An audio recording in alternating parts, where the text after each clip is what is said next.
Ashamaa kabajamtoota daawwattoota keenya nagaan keenya kabajaaf jaalalaa bakka jirtan maratti isin haqa qabu kun poodkaastii Faanaati. Poodkaastiin Faanaa keenya har'aa marii haala yerootiin deebi'eeti kan inni jiru.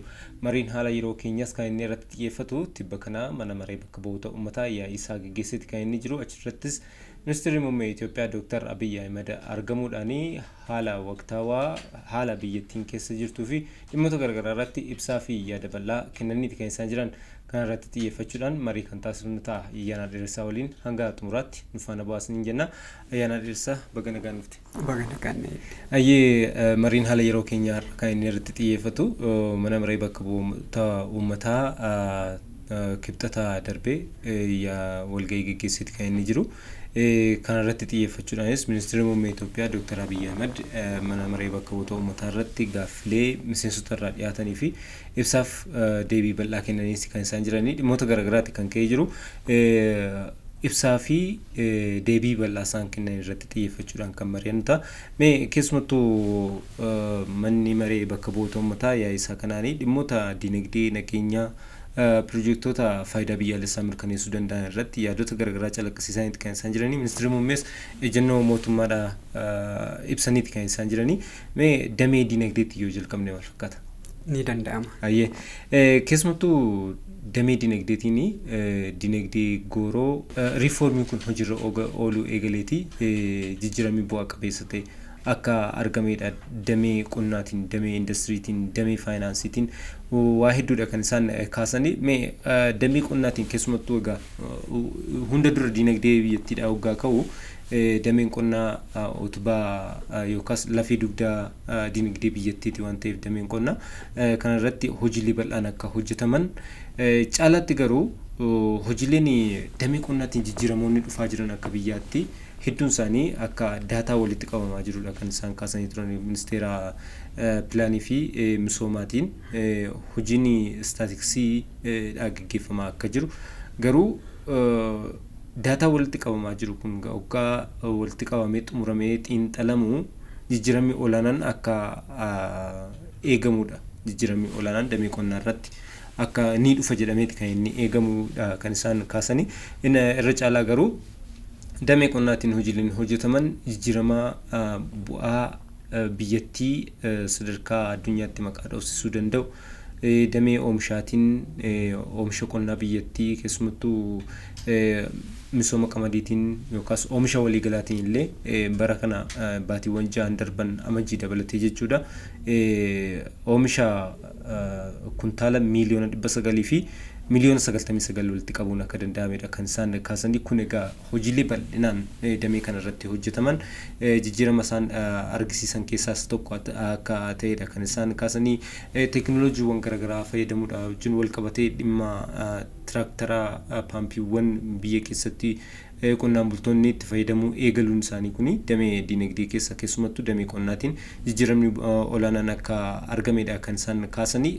Riifoormii dinagdee goorootii wajjin wal qabatee hojiileen hojjetamanii dhaloota yookaas dinagdee biyyattii utubuu suphuu cabiinsa dinagdee kanaan dura ture keessaa biyyattiin akka baatee dhalootaaf biyya mijattuu dinagdee mijataa fi tasgabbaa'u ijaaruudhaa fi hojiileen hojjetaman bu'aa qabeessa akka ta'edha kan isaan kaasan. Egaa akkuma tikaasayyuu kaayyoo dhumti jalqabaayyuu dinagdee gooroo yookaan maayikiroo ikonomik riifoormiin biyyattiin gaggeessite.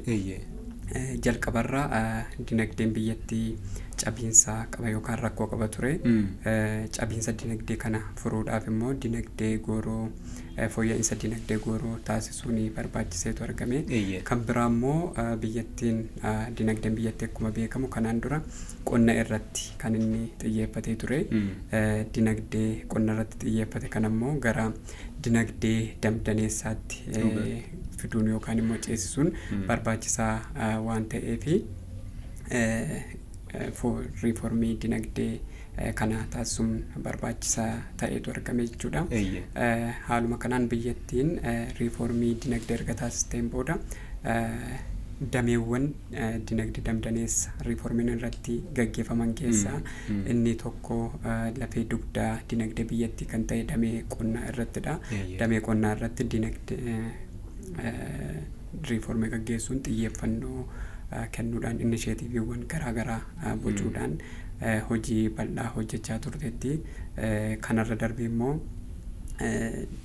qonna ammayyeessuudhaan mekaanaayizeeshinii qonnaa jajjabeessuudhaan deeggarsawwan garaagaraa taasisuudhaan dinagdeen biyyattii kan damee qonnaa akka jabaatu hojjetamaa tureera. Kun immoo bu'aa garaagaraa galmeessaa akka ture ministeerri muummee kaasaniiru walgahii kanarratti. Kanarra darbee immoo yeroo garaagaraattis odeeffannoon ba'aa ture. Dinagdeen damdaneessi gaggeeffame kun damee qonnaa irratti milkaa'ina olaanaa akka galmeessisaa turedha kan ka'aa ture. Keessumattuu galteewwan qonnaa dhiyeessiiwwan galteewwan qonnaa kanneen akka tiraaktaraa, paampiiwwan garaagaraa dhiyeessuudhaan yookaan immoo dhiyeessii meeshaalee qonnaa ammayyaa'oo ta'an guddisuudhaan bu'aan gama qonnaatiin argamu akka guddatuuf hojjetamaa tureera jechuudha. Keessumattuu damee qonnaatiin teekinooloojiiwwan mekaanaayizeeshinii kombaayinara dabalatee jechuudha. Yeroo ammaa sadarkaa biyyaalessaatti hojiirra ooluu jalqabuunsaa jijjiirama yookaas guddina damee qonnaatiif gumaacha olaanaa akka taasisedha kan isaan kaasanii. Keessumattuu hojiin damee qonnaatiin mekaanaayizeeshinii fayyadamuu teekinooloojii garaagaraa hojiirra oolchuu calla guddistuu yookaas xaa'oo uumamaatii fi kan biyya alaatii galu itti fayyadamuudhaan qonnaan bultoonni hojjechuu eegaluun qonnaan bultoonni dhuunfaa keessumattuu investoroonni illee akkasuma damee kana irratti bobba'anii hojjechuun isaanii guddinaa fi jijjiirama damee qonnaatii fi gumaacha olaanaa akka taasisedha kan isaan kaasanii. Keessumattuu qonnaa yookaas oomisha qonnaa ganna darbe dabalatee jechuudha kan biyyattiin argatte kuntaala miiliyoona 900 fi miiliyoona 99 keessa hortiikaalcharii fi jirbiin 79 akka qooda fudhatudha kan isaan kaasanii. Kana jechuun biyyattiin damee investimentii garaagaraatiin investimentii qonnaatiin oomishaalee alergii irratti xiyyeeffachuudhaan hojii isheen hojjette damee kanaaf jijjiirama olaanaa akka fideedha kan isaan kaasanii. Kana keessattis qonnaan bultoota dhuunfaa kilaasteraan oomishuun qonnaan bultoonni kanaan dura qabiyyee gadaanaa qaban illee kilaasteraa walitti fidanii oomishuu jalqabuun isaanii jijjiirama kanaaf gumaacha olaanaa akka taasise. Oomisha qamadiitiin kan jedhamee jalqabame oomishaalee kan birootti illee akka babal'ataa jirudha kan isaan kaasanii.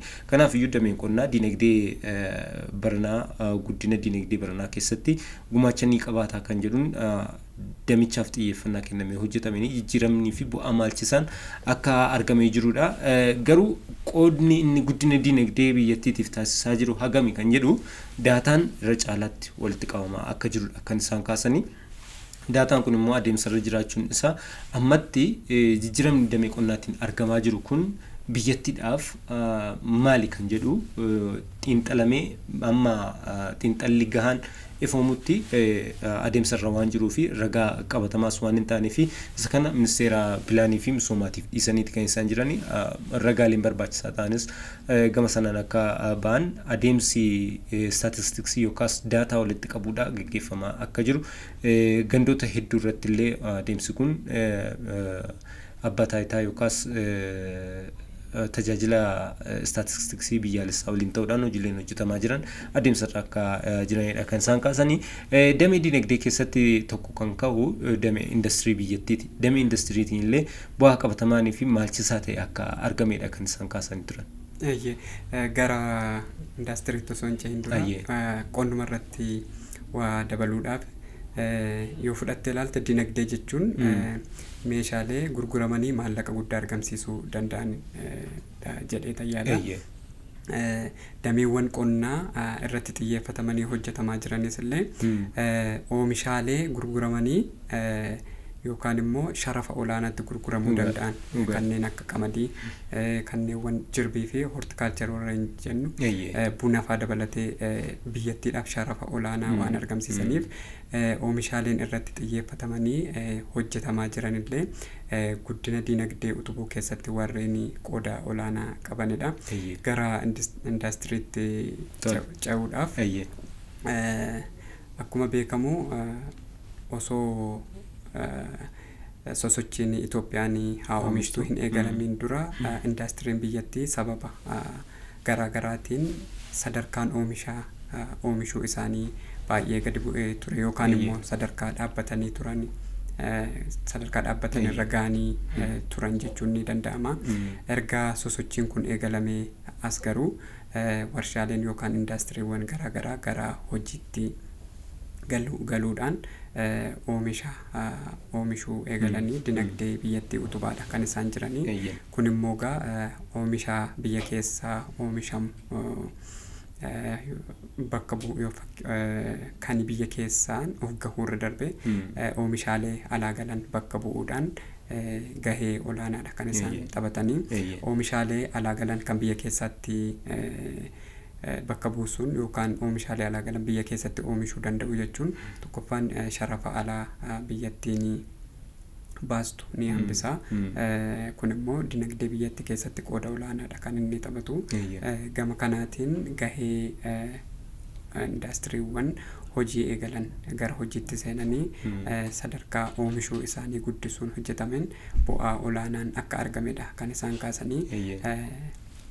Sosochiin kun osoo hin eegalin dura akkuma ministeerri muummee kaasanis sosochiin kun osoo hin eegalamin dura sadarkaan oomishuu indastiriiwwan biyyattii 44 irra akka ture. Erga sosochiin kun eegalee ammoo gara 66.3 guddachuu akka danda'e. Kun immoo garaagarummaa guddaadha. Indastiriiwwan kunneen gara hojiitti galuu danda'uun isaanii kun immoo oomishaalee alaa galan kan biyya keessaatiin bakka buusuudhaan naannoo doolaaraa biiliyoona 3.4 baraaruun danda'ameera jechuudha. Kun immoo dinagdee biyyattii keessatti hiikaa guddaa kan qabaatudha. Damee indastiriitiin keessumattuu akkuma tuttuqte sosochii Itoophiyaan haa oomishtuutiin kanaan dura indastiriiwwan hedduun isaanii hojiidhaan ala ta'aniiti kan isaan turan. Keessumattuu indastiriiwwan hedduun isaanii kan isaan hojii addaan kutanii turan yookaas dhaabanii turanii fi bu'uuraalee misoomaa indastiriidhaaf barbaachisan hedduun isaanii hammintaa oomishuu yookaas dandeettii oomishuu indastiriiwwan biyyattii keessa jiranidha wajjin walgituu dhabuunaa. Kanaan dura humni elektirikii akka hin jirre bu'uuraalee misoomaa barbaachisoo ta'an kanneen akka bishaanii sheediiwwan garaagaraallee akka hagas mara dhiyaataa hin turredha. Kan deebi'es immoo galteewwan yookaas oomishaalee dheedhii gara galteewwan indastiriitiif ta'an hagas mara dhiyaachuu dhabuun isaa indastiriiwwan biyyattii humna guutuudhaan akka hin oomishne fi hudhaa guddaadha kan inni ta'eeti ture. Erga sii booddee sochiiwwan indastirii maanufaaktcharingii irra jireessaan imaammanni Itoophiyaadha. Indastiriiwwan maanufaaktcharingii jajjabeessaa isa kana irratti xiyyeeffachuudhaan indastiriiwwan maanufaaktcharingii akka isaan gara sochiitti deebi'anii fi xiyyeeffannaa addaa kennamee sochii Itoophiyaan haa oomishtuudhaanidha kan isaan hoogganamaa turan. Achi jalatti karoora kana jalatti xiyyeeffannaa mootummaan kenneeni rakkoolee ijoo indastiriiwwan biyyattii qaban adda baafamanii haala kanaan akka isaan gara hojiitti seenan sun ammoo oomishaalee biyya alaatii galfamanii biyyattiin yookaas uummanni biyyattii itti fayyadamu kanneen biyya keessatti oomishuun danda'amu biyya keessatti akka oomishamaniif xiyyeeffannaa kenneeti kan inni jiru. Kanaadha keessumattuu oomisha biyya alaatii galaa turan biyya keessatti akka oomishaman taasisuudhaan doolaara biliyoona 3.4 hambisuun akka danda'ame yookaas oomishaaleen biyya keessatti oomishaman kunneen biyyattiidhaaf sharafa kana hambisuu kan isaan danda'an.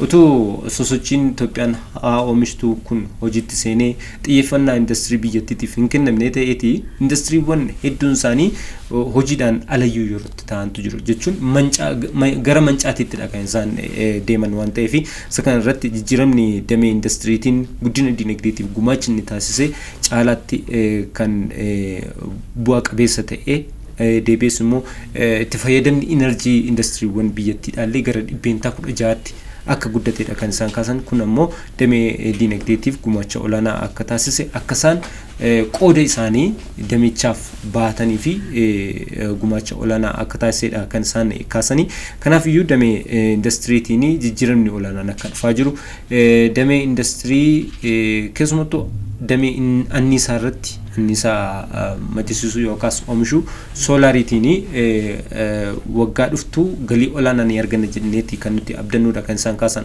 maaliif imaammata Itoophiyaan xiyyeeffannaa misooma magariisaatiif kennitee hojjetaa jirtus kana keessatti ni jajjabeessa waan ta'eef anniisaa aduutiin yookaas soolaariitiin oomisha soolaariitiin illee gumaacha olaanaa akka taasisu damee industirii keessattis qooda isaa akka baatudha kan isaan kaasanii kanaaf iyyuu galii olaanaan akka eegamudha damee kanaanii egaa damee dinagdeeti waa hedduudha kan isaan tuttuqanii dinagdeen gooroo yookaas riiformiin dinagdee gooroodha irra caalaatti cabiinsa dinagdee gooroo kan andura biyyattii keessa ture suphuudhaafidha kan inni kaayeffatee gara hojiitti yookaas hojiirra ooluu jalqabee dabalataanis immoo idaa biyyattii irra ture salphisuutii wajjin wal qabatee dinagdee damee hedduu akka babal'atan lammiileen immoo akka irraa fayyadamanii fi sana babal'isuudha xiyyeeffannaan riiformii dinagdee biyyattiin hojiirra oolchite waan ta'eef gama kanaanii bu'aa maalchisaan yookaas bu'aan abdii qabeessa ta'ee baratti galmaa'e damee dinagdeetiin biyyattii keessatti jechuun ni danda'ama jedhaniiti kan isaan kaasanii damee faayinaansiitiin illee akkasuma guddinni damee faayinaansii olaanaa akka ta'ee fi kana gama kanaanis bu'aa qabeessa akka ta'e damee faayinaansii baankota biyya alaa afeeruu teekinooloojiiwwan garaagaraa babal'isuutii hojii wal qabatee illee bu'aan akka argamedha kan isaan kaasan kana irratti wantoota qabdala. Egaa akkuma isaan kaasan damee faayinaansiitiin dameen faayinaansiis utubaa dinagdee keessaa tokko waan ta'eef damee kanarratti xiyyeeffannoo olaanaan kennamee akka hojjetamaa turedha kan isaanii ibsanii keessattuu iyyuu riiformii sharafa alaa gabaadhaan murtaa'u taasisuudhaan gara hojiitti erga galamee as damee faayinaansii deeggaruu irratti akkasumas guddina damee faayinaansii irratti qooda olaanaa akka inni bahatedha kan kaafame kanarra darbee immoo baankiiwwan biyya alaa akka gara biyya keessaa seenan taasisuudhaan sosochiin damee faayinaansii biyyattii akka guddatuuf hojjetamaa akka jirudha kan isaanii walgahii kanarratti kaasan. Keessumattuu damee faayinaansiitiin baankonni biyya alaa biyya keessa seenanii akka isaan hojjetanii fi tumsi akka taasifame kana keessatti ammoo dhibbeentaa yookaas qoodni baankota biyya alaatiif kenname damee faayinaansii biyyattii keessatti dhibbeentaa 49 qofa akka ta'edha kan isaan kaasanii dabalataanis damee dinagdee ni guddisuu yookaas jijjiiramni damee dinagdee irratti dhufeera jedhamee riiformii kanaan kaafame keessaa tokkos qaala'insa jireenyaallee akkasuma tuqaniiti kan isaan bara kana yeroo jalqabaatiif sadarkaa Itoophiyaatti dhimmoota boba'aadhaa wajjin wal qabatee galii guddisuu kaffaltii bishaanii akkasuma kan ibsaatii wajjin wal qabatee fuuncaa gabaa irratti hojiileen hojjetaman hedduun isaanii qaala'insa jireenyaa akka hir'atu taasiseeraadha kan isaan kaasan keessumattuu damee boba'aatii wajjin wal qabsiisanii kan isaan kaasan garaagarummaa biyyoota ollaa biyyoota ollaatii fi Itoophiyaa keessa jiru keessumattuu gurgurtaa gatii boba'aatii wajjin wal qabsiisanii kaasanii kan isaan jiran deebi'ees dameen kun hojimaata badaa hedduudhaan xaxamee akka jirullee kaasanii kan isaan jiran kun ammoo garaagarummaan gabaa boba'aa biyyoota ollaatiif Itoophiyaa keessa jiru Itoophiyaa keessatti qaala'insi akka dabaluu fi yookaas boba'aan akka sirnaan hin hoogganamne dhimmoota taasisan burjaajiin akka uumu jeequmsi akka uumu taasisuu keessatti gumaacha olaanaa baateeraadha kan isaan jiran garaagarummaan gatii biyya keessaa fi biyya alaa jiru haa ta'utii garuu dhimma kana irratti xiyyeeffachuu teekinooloojii fayyadamuudhaan boba'aan biyya alaatti galfamu hanga dhufee Finfinnee galuutti Finfinnee irraa immoo hanga fayyadamtoota bira ga'utti sirni hordoffiisaa jabaan akka hin diriirfamne garuu gara fuulduraatti diriirfamuudhaaf hojimaanni tokko qophaa'aa akka jiru kaasaniiti kan isaan jiranii damee boba'aatiin egaa dhimmoota kana irratti fuuncaa gabaa irratti hojjechuu wal qabatee bishaan gatii ibsaa deeggarsa boba'aatii hojii wal qabatee dhimmoonni hojjetaman kunneeni qaala'insi jireenyaa yeroo jalqabaatiif gara dijiitii qeenxeetti akka gadi bu'u keessumattuu dhibbeentaa 9.7tti akka gadi bu'e yookaas galuu danda'e illee kaasaniiti kan isaan jiranii dhimmoonni kunneen garuu jijjiirama yookaas riifoormii diinagdee gooroo biyyattiin hojiirra oolchite keessaa isa ijoo jijjiirama fide bu'aa maalchisaa Itoophiyaan yeroo jalqabaatiif jijjiirama bu'a qabeessa ta'e Afrikaa irraas adda dureedha jedhamee guddina diinagdee galmeessitee ta'uudha kan isaan kaasanii.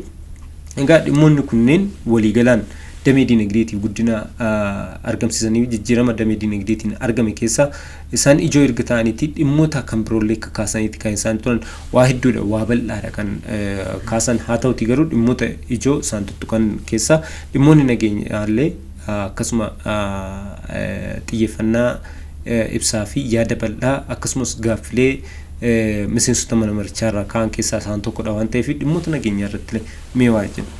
Baay'ee gara qaala'insi jireenyaa jiruuf jireenya tokkoon keenya waan tuquuf gara dhimma nageenyaatti osoo hin ce'in dura qaala'insi jireenyaa wanta akka salphaatti ilaalamu miti jedheen yaada.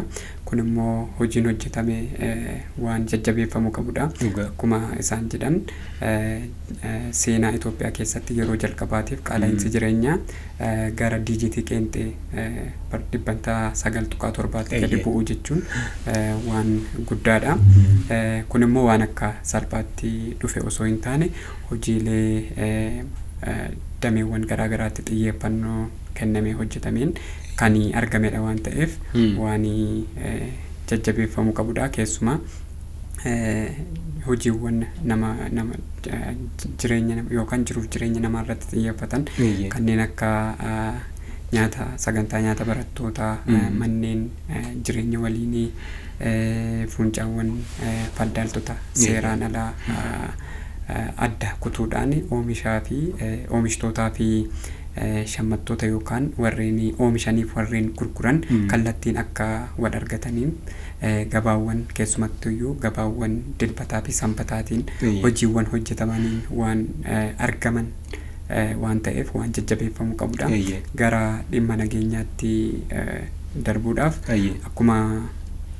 akkuma beekamu dhimmi nageenya biyya keenya Itoophiyaan seenaa ishee yeroo dheeraa keessatti bara itti nagaa argatte ni jirti jedhamee yaaduun hin ulfaata. Waggoota dheeraadhaaf dhimmi nageenya biyyattii dhimma mataa bu'uu uummata biyyattiitti mataa bu'uu ta'ee kan turedha. Kun immoo akkuma isaan iyyuu jedhan dhimmi nageenyaa yookaan sababoonni ijoon rakkoo nageenya biyyattii rakkoowwan jiran marii fi marabbaadhaan furuurra humnaan furuudhaaf tattaaffii taasifamaa turedha. Kun immoo biyyattiin waggoota dheeraadhaaf rakkoo nageenyaa yookaan maraamartuu rakkoo nageenyaa keessa akka isheen deddeebitu dhimma taasisaa turedha. Kan biraa immoo qaamoleen fedhii isaanii guuttachuudhaaf jecha dantaa biyyaa isaanii dhiisanii dantaa isaanii dantaa dhuunfaa isaanii irratti xiyyeeffachuudhaan biyyoota guddinni yookaan immoo guddinni biyyattii yaaddoo itti ta'uuf jira jechuudha kan isaan ibsanii.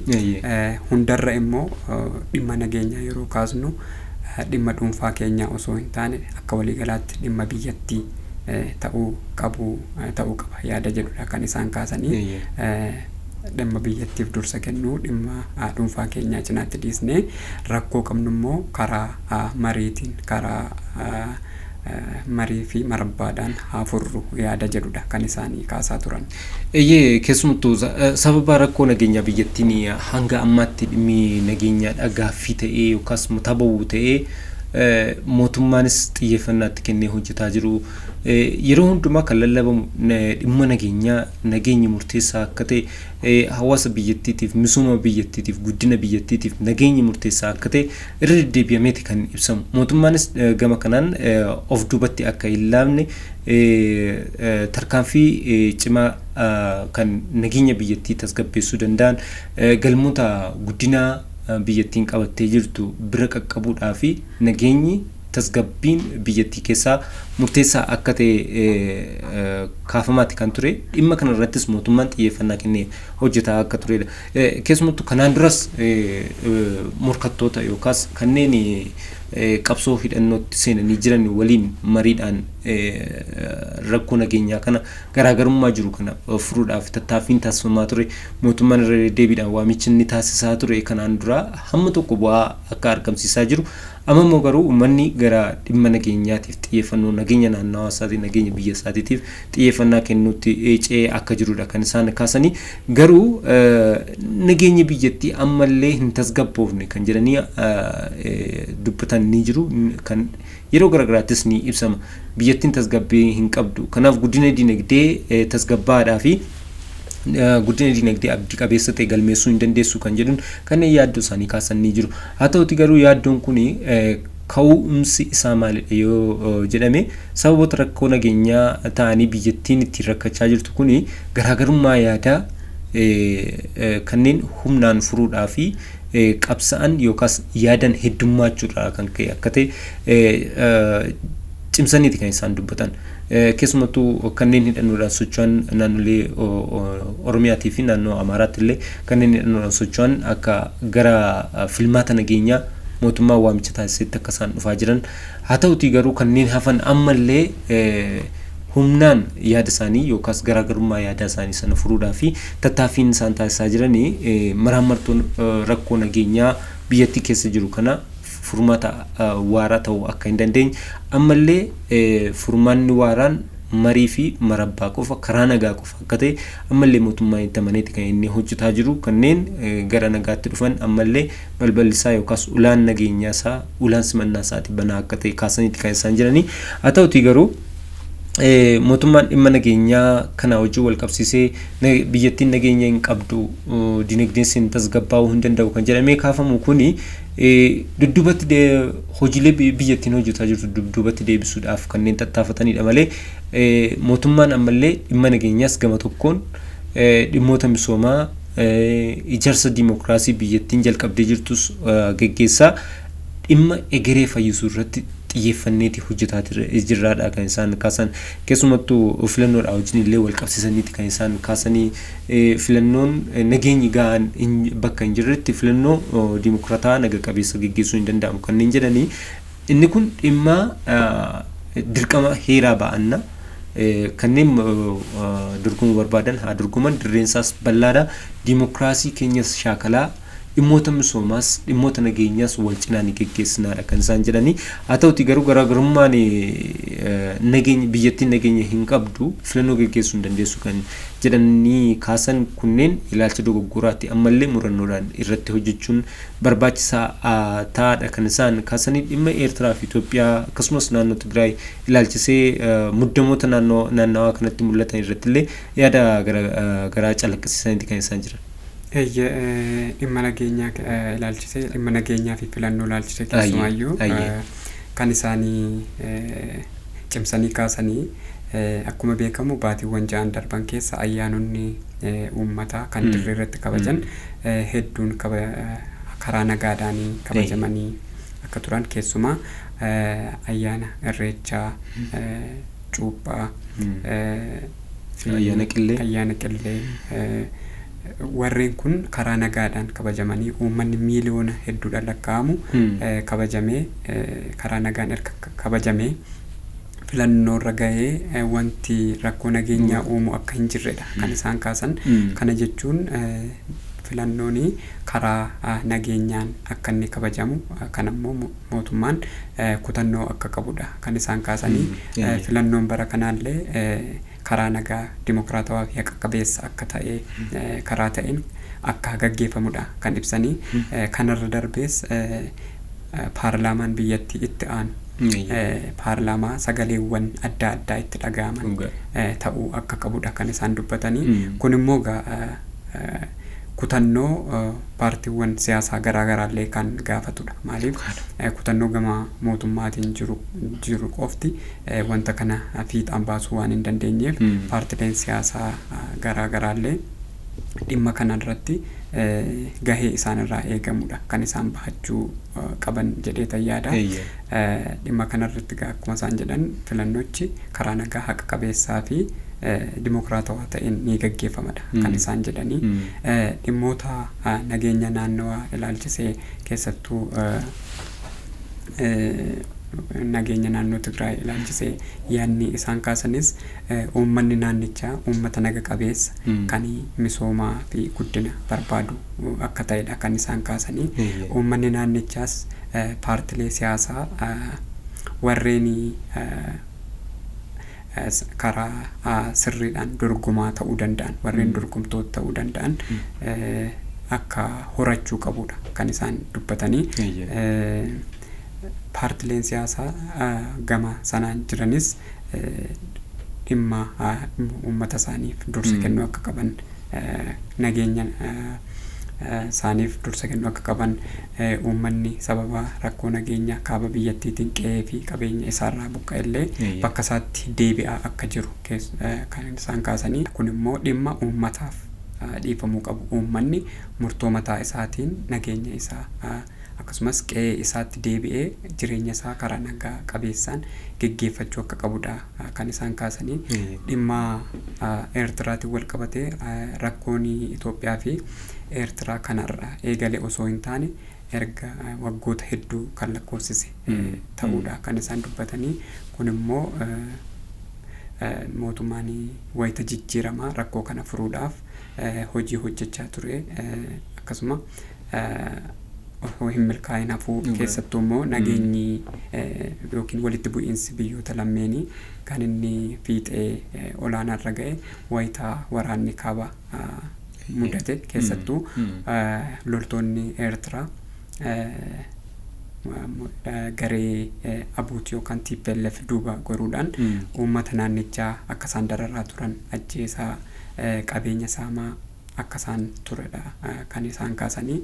Kun immoo walitti bu'iinsa biyyoota lameenii gara sadarkaa olaanaatti kan guddise. Haa ta'u malee mootummaan rakkoo kana karaa nagaadhaan furuudhaaf yeroo garaagaraatti jila gara Eertiraatti erguudhaan dhimma kana akka furuuf tattaaffii taasisaa turedha. Haa ta'u malee osoo hin milkaa'in akka hafee fi rakkoon kun yookaan waldhabdeen kun kan yeroo ammaa mudate akka hin taanedha kan isaan kaasan.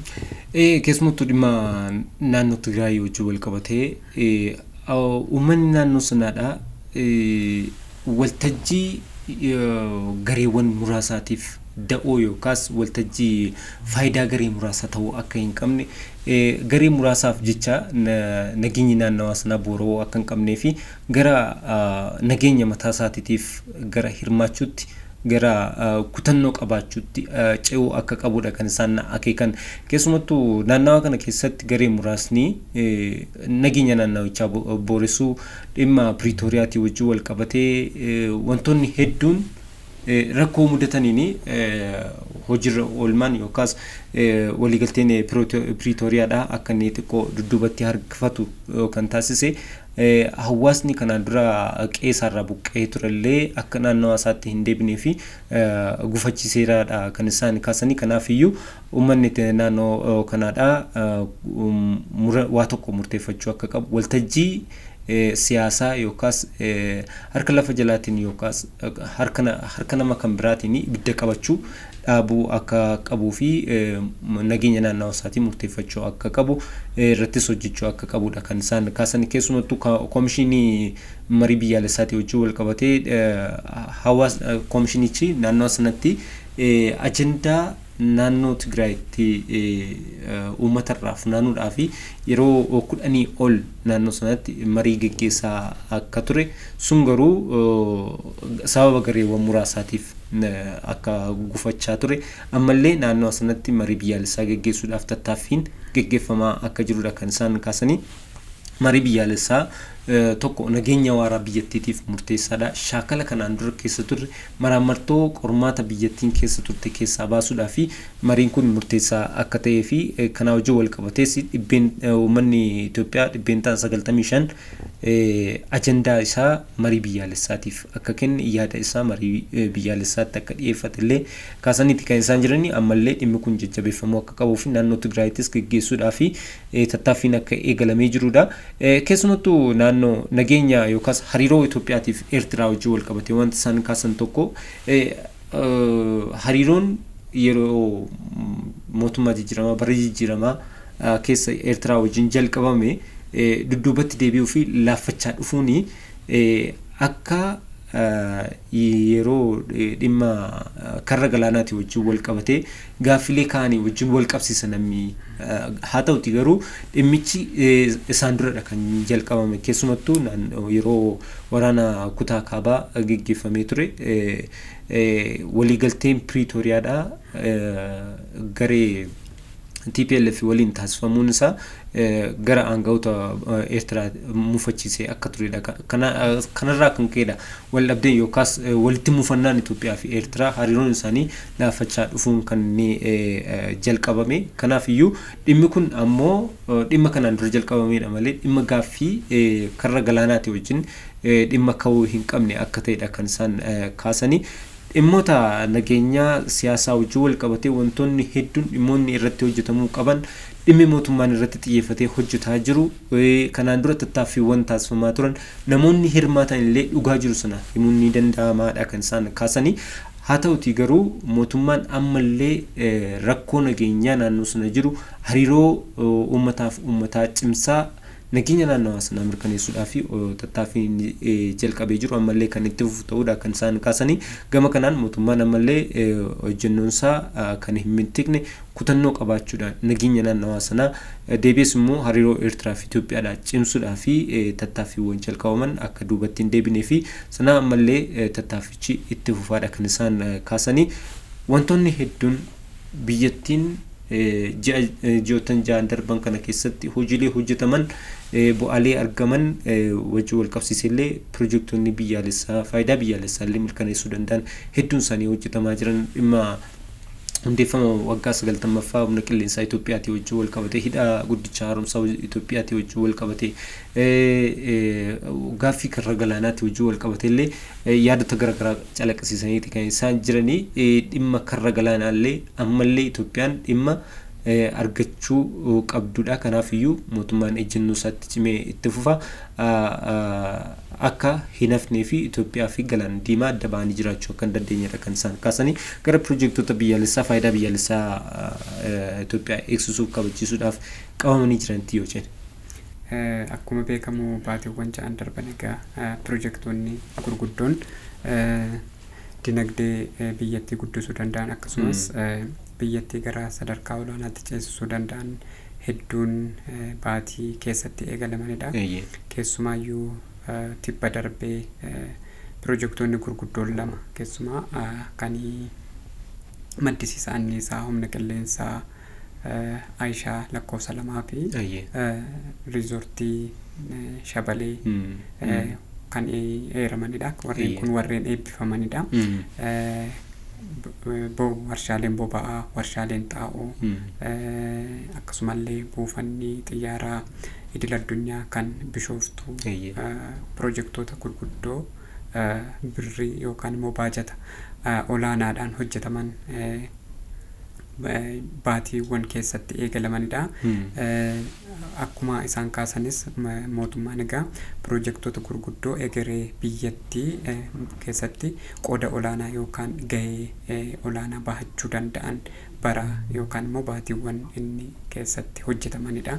Kun immoo gama hooggansa piroojektootaa akkasumas piroojektota hoogganuun hanga xumuraan gahuu keessatti hojii milkaa'inni qabu akka hojjetamedha kan isaan ibsan. Keessumattuu piroojektota biyyaalessaa yookaas faayidaa biyyaalessaa Itoophiyaan ni mirkaneessu jedhamanii irratti hojjetamaa jiran hedduun isaanii baatiitti hojii eegalchiifamanii fi eebbifamanidha.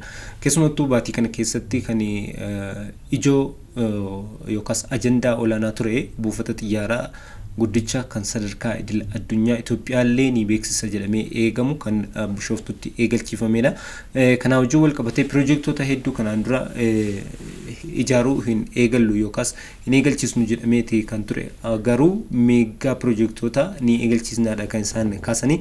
Isaan kun faayidaa biyyaalessaa hoggaa jedhamu dinagdee biyyattii utubuu bira darbee biyyattii sadarkaa addunyaatti ni beeksisa ni guddisa guddina dinagdee ishee galmoota qabamaniin qixaan akka tarkaanfatuuf ni taasisu kan kanneen jedhamanidha waan ta'eef dhimmoota kana irratti xiyyeeffannaa olaanaadhaan kan hojjetaman ta'uu fi keessumattuu galaana yookaas karra galaanaatti wajjin wal qabatee Itoophiyaaf karra galaanaa adda ba'uu akka hin dandeenye garuu tattaaffiin karra galaanaa kana argachuudha ammallee cimee kan itti fufu ta'uu gaaffiin kun deebii amma argatutti karaa seera idil addunyaatiin gaafachuun akka itti fufu haa ta'uti tattaaffiiwwan taasifaman kunneen akka isaan jedhanitti karaa booliinis haa ta'u karaa baaleetiin gaaffichi deebii argachuunsaa hin hafu kan jedhu akeekaniiti kan isaan jiran haa ta'uti faayidaa biyyaalessaa kanneen piroojektonni jalqabamanii jiran kanneen xumuraman irra caalaatti riifoormii dinagdee riifoormii maakroo dinagdeetiin hoggaa ilaalamanii gara fuulduraatti abdii qabeessaa fi bu'aa olaanaan akka eegamu galmoota guddinaa biyyattiin qabattee jirtu milkeessuu keessatti illee gumaacha olaanaa akka qabaatudha kan isaan kaasanii. Hundi caalaa immoo lammiileenis hojiilee mootummaan itti jiru kana tumsoo akka qaban hojiilee misoomaa gama tokkoon hojiilee nageenyaas gama tokkoon dirqama heerri mootummaa ajajus immoo gama tokkoon ijaarsa sirna dimokiraasii ijaarsa mootummaa jajjabeessuu fi itti fufsiisuun milkeessuudhaaf dhama'uun illee baay'ee barbaachisaa akka ta'edha kan isaan kaasanii. Hunda caalaa garuu bu'aaleen haga ammaatti biyya keessatti guddinni olaanaan galmaa irra jijjiiramni dhufaatii jira jedhamanii tilmaamaman kanneen ammatti ijaan argamuu hin dandeenye kanneen yeroo dheeraa keessaa immoo bu'aan isaanii mul'atan illee hedduun isaa hojjetamaa akka jiru lammiileen carraa hojiitiin hojii dhabdummaa gama hir'isuutiin hojiileen hojjetamaa jiran illee bu'aa jajjabeessaa fi abdii qabeessaa akka argamsiisaa jiranidha.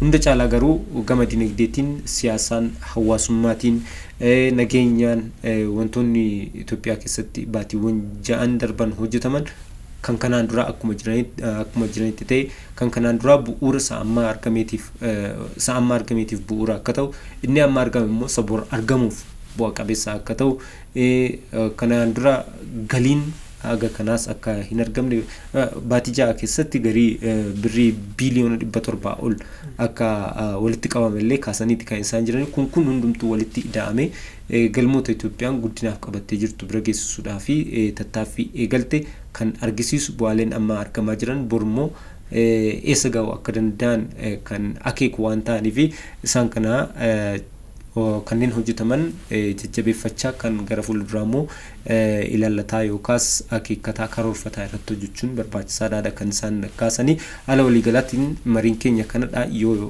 yaadatti dabaltu yoo qabatte. Dhimmoonni gurguddoon nuti kaasne hundi isaanii kun galmi isaanii tokkodha. Innis Itoophiyaa guddisuu yookiin guddina biyyattii mirkaneessuudha. Dhimma nageenyaa yoo ta'e dhimma piroojektota gurguddoo yoo ta'e dhimmoonni dinagdee hundi isaanii walitti hidhamanii guddina Itoophiyaadha bu'aan isaan kennan waan ta'eef kun immoo wantoota hanga ammaatti hojjetaman kan jajjabeeffamanidha. Isaan immoo akkuma isaan kaasan hojiiwwan kunneen jajjabeessoo yookaan hojiiwwan jajjabeessaan haa hojjetaman iyyuu malee kanarra hojjetamuu qabuudha kan isaan jedhanii akkuma isaan jedhan hojiiwwan hojjetaman hojiiwwan gurguddoon kunneen galmi isaanii kan nageenyaas hundumtuu galmi isaa tokkodha waan ta'eef Itoophiyaa badhaate yookaan Itoophiyaa guddate argamsiisuufidha waan ta'eef hojiin gama kanaan hojjetamu cimee itti fufu yaada jedhuun qaba. Ayyaana dheeressaa guddiseen si galateeffadha marii haala yeroo keenya irratti waan hirmaattee fi gabaabinaan olmaan mana maree bakka bu'oota uummataa waa bal'aadha kan ka'e gama dinagdeetiin gama barnootaatiin gama fayyaatiin illee bu'aa baatiiwwan ja'an kana keessatti galmaa'edha kan isaan kaasan haa ta'uti ijoon isaan kanadha. Guddiseensi galateeffadha yaanaa dheeressaa mari'aalee yeroo keenya irratti waan hirmaattee fi sittaa baru. Atillee ulfaadhu.